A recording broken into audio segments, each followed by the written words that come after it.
Alright folks, really quick first impressions video for you today. Today I'm going to be reviewing the H2R Nova by Olight. Quite a fascinating light so far. Now my impressions on this video are going to be less based on technical specifications and all the typical gear reviewer jargon that comes with it.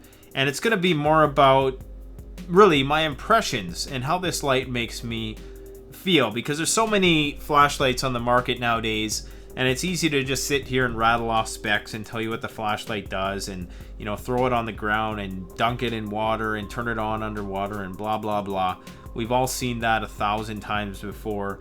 Now these angle flashlights date back, I think, to the Vietnam War, possibly even a lot sooner than that, possibly World War II. I'm not really much of a history buff, but what you have is a very versatile shaped light. Now, I like the fact that this is not a rotating head, because less moving parts means more long-term durability. Let's get right to the most fascinating specification of all of this light, however, and that's that it puts out 2200 lumens on one 18650 battery. That is just, that's just unreal. Like, to think of how far this flashlight technology has come in the last 10 years is unbelievable. I did a video probably about 6 months ago where I collaborated with a curator of flashlights, and he had in his possession one of the original flashlights made by the Everready company, and we compared that to the Olight Marauder X7, I should say, which was a 9,000 lumen flashlight. So I'll post a link to that video in the description. It was a really fun video to make.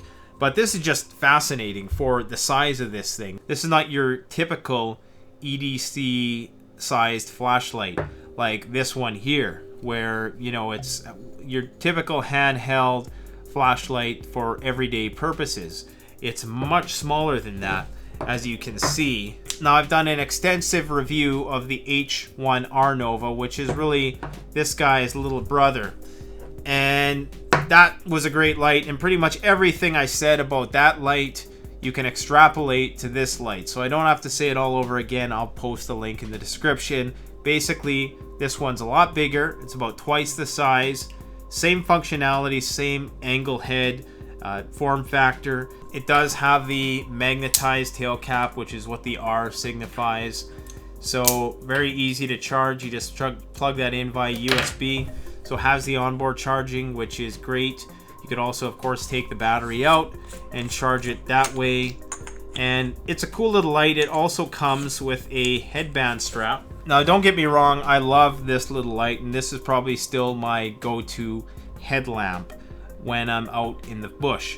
Simply because it's smaller, it's lighter weight, it feels a little bit better on the head. Although this is bigger, it's still a manageable amount of weight to wear in your head, although you might get some neck strain if you're wearing it for hours on end. The thing that I like and prefer about this head strap as compared to this one, where you had to really just shove it in through this rubber thing, and it was kind of a process to get in there. I won't go into great detail about that. This one is actually magnetized, so before you even put the safety strap over, it's pretty much stuck on there, as you can see.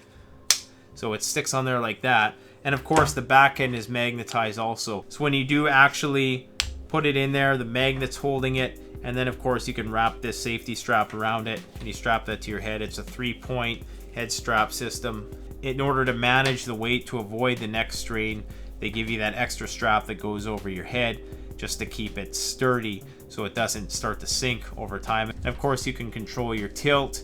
It works great. It feels really good in the hand. I think this might have some good tactical fighting applications because you can form a fist around it, and as you can see there, the light still has the opportunity to shine in the direction that you might be striking, as opposed to something like this, which, yes, you could pummel somebody with it, or you could use it like that, but of course the light might be blinding you at the same time. Whereas with this, you could be potentially blinding the person while you're striking. It has that head switch which can easily be activated by your thumb, just like that. It's amazing how much of a difference in functionality this angle really makes, because in most situations where you're going to use a flashlight, you're going to want it not necessarily standing up and pointing upwards like that. You're going to want it pointing towards some direction like so. So that's why it's just a much more functional light. I mean, it might be a little out of some people's price range. I think it's going to be going for between 80 and 90 bucks.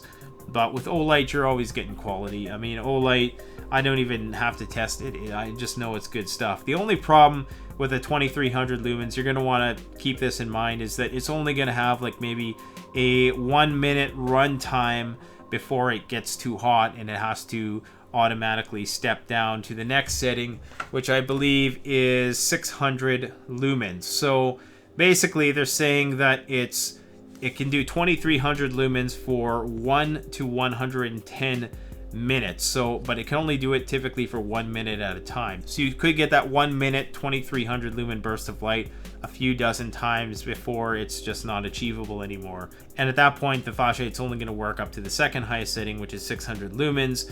Of course, you have your Moonlight Mode, which is 1 lumens, which could last for 45 days. And you know, the thing about Moonlight Mode, really, once your eyes are trained to the darkness, 1 lumen is a lot of light. You know, I, like many of you, probably have all these little gadgets around you that have these small LED lights on them. And you know, in the middle of the night, when your eyes are trained to the darkness, when you got to get up to go to the washroom, it's incredible how much light a simple small blue LED from one of those power indicators on your electronic devices or something like that puts out. It's really phenomenal. And those are probably only like 0.2 lumens. So 1 lumen is a lot of light. It shouldn't be underestimated. So it's incredible that something like this can potentially last so long, and 2300 lumens is just, it's astounding.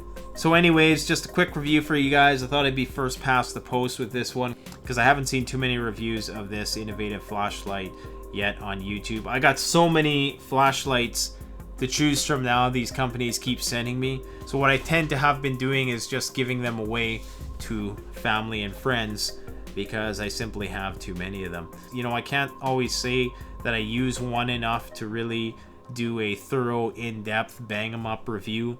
And honestly, I gotta be quite frank, I don't have the time to go and do that. I mean, I got so many other things on the go. The bug out rule eats up probably 60% of my free time, if you want to call it free time now.